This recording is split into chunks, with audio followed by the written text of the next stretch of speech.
engine ever built, anywhere, anytime. Now that doesn't take anything away from the 611, which is the finest passenger steam engine ever built. Welcome to episode 2 of Steaming Along the Line. It's the mid-1930s, and we're in Roanoke, Virginia, at the Motive Power offices of the Norfolk and Western Railway. It is in these offices that a modern, superpower, articulated locomotive is being designed for the railroad. These locomotives will pull the railroad's heavy coal trains and fast time freights. These locomotives will have a 266 four-wheel arrangement, 122 square feet of firebox area, 70-inch drivers, Baker valve gear, HT Stoker, Worthington SA feedwater pump, all producing 114,000 pounds of tractive effort and speeds of 70 miles per hour. These locomotives are the Class A's. The N&W built all their Class A locomotives at their shops in Roanoke, often referred to as the East End shops. Through our archives and research, we found some photos of the very first Class A number 1200 being built. In these first two photos, we see the two-piece cast steel frame being built. The first part of the frame will be for the front engine of the locomotive, and the second part of the frame will be for the second engine and support the firebox area. This photo shows the large firebox and combustion chamber of the Class A. All the holes you see are drilled for stay bolts, which will connect the inner sheets and the outer sheets of the firebox to hold it together. Now the boiler has been placed on its side as boilermakers are inside the firebox and combustion chamber working. This photo shows the enormous size of the firebox on the Class A's. Next we see the boiler standing up with a worker driving rivets using the bull riveter. Once the boiler is complete, it's time to attach the boiler to the frame. Once the frame is attached, then the locomotive is lowered down onto its drivers. In this last photo, we see the finishing touches being put on the 1200 before being outshopped. The 1200 is now complete and is staged outside for its builder's photo. The paint scheme on the 1200 was pretty simple. It was all black with a number and railroad name on the side of the cab. The engine was also equipped with a 22B tender, which carried 26 tons of coal and 22,000 gallons of water. The 1200 proved itself a winner for the Norfolk and Western Railway, and more engines were built. The engines were also re-equipped with a cast pilot and larger tender for more coal capacity. The paint scheme was also changed as well, with just the numbers on the side of the cab and the large Norfolk and Western on the tender. In June of 1943, the 340th engine emerged from the shops in Roanoke. That engine was Class A number 1218. The 1218 was in regular service for the Norfolk and Western from 1943 to 1959. After its retirement, it was placed on the scrap line, but it didn't stay there too long. The 1218, along with sisters 1202 and 1230, were sold to the Union Carbide plant in South Charleston, West Virginia, to be used as stationary boilers. In 1964, the three locomotives were no longer needed and were once again slated for scrap. However, a couple employees of the plant got in touch with Nelson Blount of Steamtown in Bellow Falls, Vermont. Steamtown wanted the engine that was in the best condition, so it came down to the 1218 because it was the most complete of the three. By fall of 1964, the 1202 and 1230 were scrapped, and the 1218 was ready for a trip to Bellow Falls, Vermont, where Steamtown was located, thus making 1218 the lone survivor of the 43 Class A's. In 1969, the 1218 was towed from Steamtown to Roanoke, where it went to the East End shops for a cosmetic restoration. In 1971, it was put on display at the passenger station while Nickel Plate 759 pulled the last steam-powered passenger train for the Norfolk and Western. The 1218 was then placed in the Roanoke Transportation Museum located in Wasena Park. It was displayed alongside Chesapeake and Ohio Allegheny number 1604. In 1985, at the request of Norfolk Southern President Robert B. Claytor, the 1218 was pulled from the museum and towed to Birmingham, Alabama, to the railroad steam shop to be evaluated for restoration. I'm here with Scott Lindsay, president of Steam Operations Corporation, and Scott has a pretty good history with the 1218. So, Scott, thank you for joining us today. Can you give us a little background about yourself and how you got into the steam locomotive industry? Yeah, thank you, Zach. I appreciate the opportunity to speak with you. I started out at the NS Steam program in 1982 with the restoration and subsequent operation of 611. And then that just moved into other steam opportunities out there and ended up back in Birmingham for the 1218 restoration starting in summer of 1985. Okay. And you came to Birmingham to work, but you also worked on the Chessie Steam Special with the 614 and for Ross Rowland's company. Right. Started out with the Chessie Steam Special, 1977-78, and then the 614 Safety Express in 1981. And at the close of the 81 season, there was no operational opportunity for 614. Meanwhile, NS had brought 611 out of the park to Birmingham for operational restoration starting in January of 1982. And they were looking for people with experience with large superpower locomotives. So a couple of us from the 614 crew ended up in Birmingham for the restoration of 611. Okay, so when 1218 arrived in Birmingham, obviously it was all hands on deck to get it restored. Did you have a specific job with the restoration, a specific task that you were a part of? My areas were the running gear and a portion of the appliances. Okay, and you all actually removed the front engine of the 1218, correct? That's correct. At that time, there was a large crane stationed in Norris Yard for Norfolk Southern, a railroad crane, and brought it in with crane and the riggers and rigging and set it up on track 5 with 1218 sitting on track 6. And after a long period of setup with the outriggers and the blocking and the hook and cables and able to lift up the boiler enough to get the front engine out. And it was interesting that even with the giant cribbing with the outriggers, the locomotive weighed so much that the cribbing started to go through the floor on one end towards the front end of the crane, and had to reblock that, make a larger pad, heavy locomotive, and not enough floor.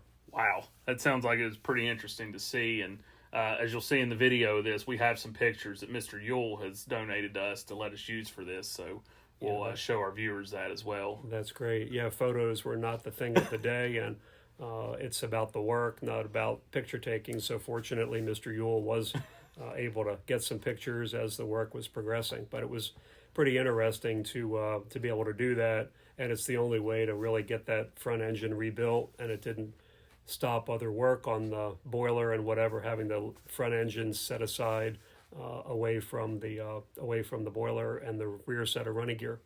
Great. All right, so this was a pretty in-depth restoration. Obviously, 1218 was pretty worn out from years of service and then being a stationary boiler.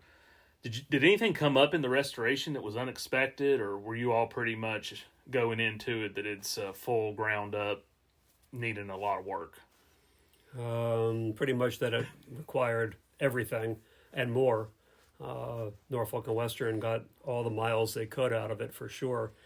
Speaking just from the running gear, I've seen a lot of different conditions over the years. The two opposite ends of the spectrum, 611 being in really good condition in 1982, having been passenger engine and very well maintained during its 10-year passenger service, and 1218 being used to the last mile. A brake rigging pin I still have in my collection that is a crankshaft from the front engine. It's beyond worn out. So there was really nothing on it that could be let go, so to speak, and called okay for service for any length of time under any condition. So we did an extensive amount of work. It took a lot longer. I believe it was close to 2 years to get that out of the shop, and even then, not 100%.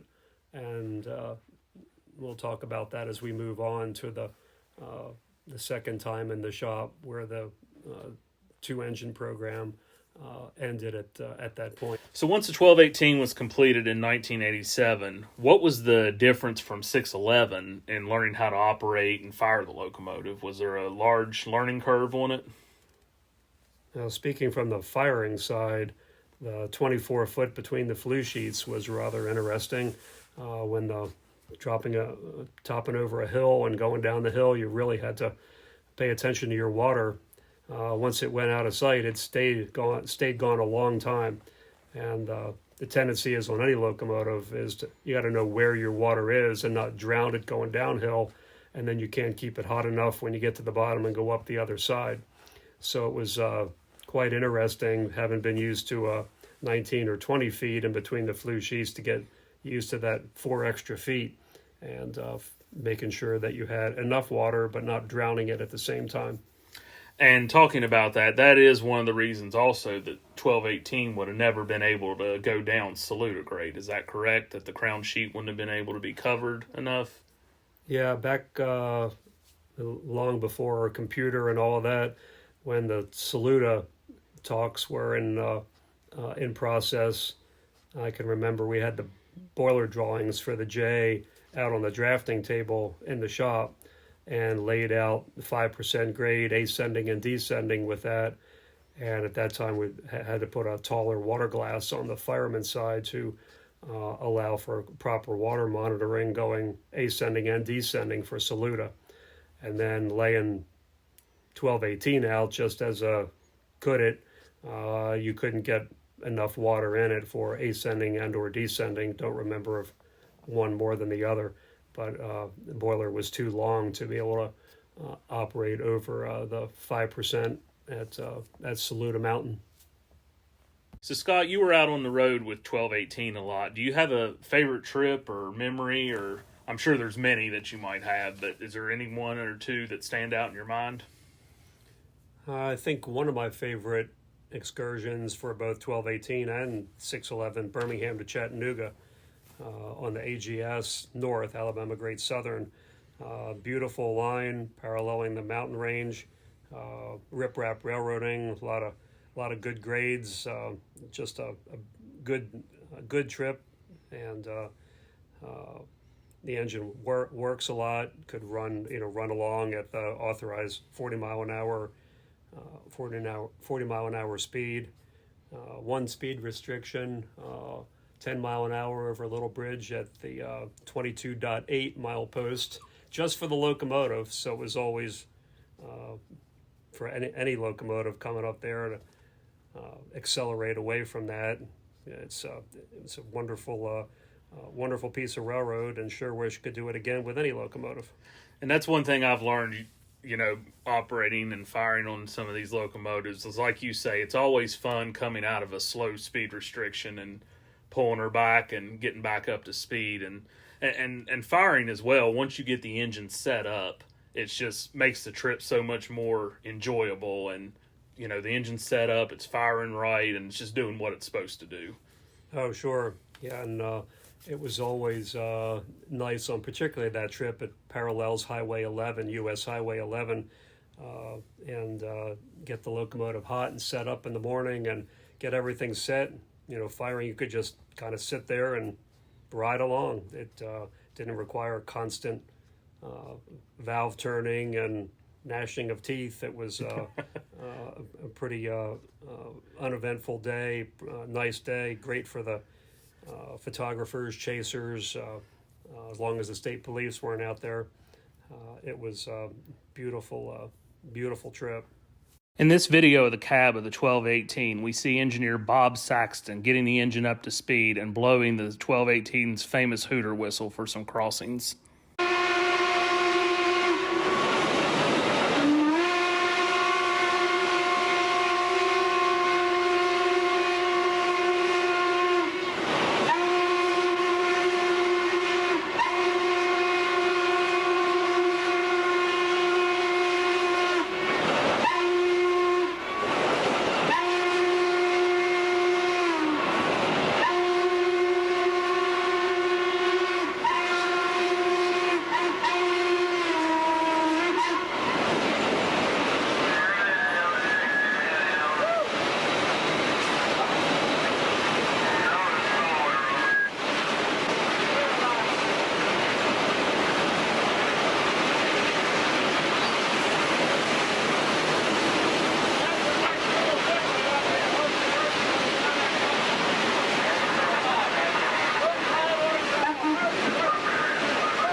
So after 1991, 5 years of operation, the 1218 re-entered the shop in Birmingham for some work. Could you go in a little bit of what was on the work list and when it was expected to get back out on the road for operations again? Yeah, the work list was to improve everything that might not have been done 100% during the initial rebuild, and to make 1218 as reliable as 611 was and is. Things incorporating the transverse arch tubes in the firebox, which 611 was the only NOW engine equipped with those. Eventually they were all going to be equipped, but with the transverse arch tubes in the firebox, replacing the security circulators. 611 happened to be the prototype for that, just happened luck of the draw and happened to be the one that was saved, and on and on. So that was in the works to put the transverse arch tubes in 1218. It was getting a new rear flue sheet, some other firebox side sheet work, and things like that. I believe a new door sheet. So really just improving the overall condition and therefore reliability for the long haul. Okay, so the 1218 was in the shop, and a thing a lot of people don't know is, obviously they know the program was, Norfolk Southern Steam program was canceled in 1994, October of that year, but a lot of people don't know that the 1218 project was put on hold. Can you elaborate a little more on that, Scott? Sure. A few years before the end of the NS program, NS had decided to be a one-engine program, so 1218 was project was put on hold, and things were put on and boxed up and whatever, awaiting a final decision, which ended up being the end of the program after a few years of just being a one-engine program that happened to be 611. Could have very well been the other way around, but it just happened to be that 611 was serviceable and had received a lot of work in 1990. And 1218 never got the chance to be operational again. So we're very thankful, though, to people like you, Bob Clater, Norfolk Southern, for giving us the 1218 from 1987 to 1991. So moving on from that, the program was canceled in October 94. The engine was going back to Roanoke. I believe it was January of 1996. What was needed to get the engine prepped to get it back to Roanoke? After the start of the one locomotive program, 1218 was parts being crated up and stored in the basement of the steam shop in Birmingham, and things going back on the locomotive just to secure their location and not get scattered. And so by the time the program ended, a lot of it was together. We put the jacketing back on with a spacer system and all the major components back on or stored in a box car so that it could go with 1218. The rumor is a lot of the parts are missing or destroyed or whatever. 1218 is in better condition now than when it came out of the Wasena Park in 1985. All the work that's been done and things that were sold were the air compressors that were due to go back on 1218 that were under restoration during 1991. Superheater units, there's no way to store superheater units that are 20 foot long times about 60 of them without putting them in the flues where they're designed to live. So the units were cut up, saving the ends and return bends, but all the parts are commercially available today, or make them yourself and build a whole new set of superheater units should the opportunity arise to operate 1218 again. So it was built the first time, and there's nothing that can't be built again today, especially with all the major components still in place on the locomotive or still in storage. Once the 1218 arrived in Roanoke, it was placed in the paint shop at the East End Shops, sort of a homecoming for the 1218. The locomotive then underwent a cosmetic restoration, and once that was complete, was placed in the Virginia Museum of Transportation in 2003, where she currently still resides. Recently, one of our subscribers, Will Dalton, even got engaged in the cab of the 1218 and sent us pictures for everyone to enjoy. So congratulations, Will. As Chief Mechanical Officer for Virginia Museum of Transportation, do you care to elaborate anything about 1218 nowadays? Well, it's still a fantastic locomotive. I would encourage anybody in anywhere near Roanoke to visit Virginia Museum of Transportation and visit 611 and 1218. There are steps leading up to the cab where you can look in and see what the cab looks like on a 2664. It's a tremendous locomotive, probably one of the finest locomotives ever designed and built anywhere in the world. Appreciate the opportunity to have worked on it all those years ago, and hope everybody gets the opportunity to come and see it as soon as they can. Thank you, Scott. And as I've said, 1218 is my lottery project. So when I win the lottery, you're going to be the first person I call to come back out and venture with me on this. I appreciate it. Thanks again for joining us today, and appreciate all your time.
We would like to thank Steam Operations Corporation of Birmingham, Alabama for sponsoring this episode. If you're in the look for any kind of work done on your steam locomotive or historic railroad equipment, Steam Operations Corporation is your company. Services provided by Steam Operations Corporation include inspections, project scoping, restoration, project management, engineering services, rebuilding, training and operations, machining, and even social media and publications. If you would like to get in touch with Steam Operations Corporation about your next restoration project, please reach out to us here at Steaming Along the Line. Visit our website at www.steamingalongtheline.com to learn how your company or railroad could be a sponsor of a future episode. Please follow us along on our social media channels on Instagram, YouTube, Facebook, and Spotify. We would like to thank all of our listeners and viewers for joining us as we went steaming along the line with Norfolk Western Class A 1218.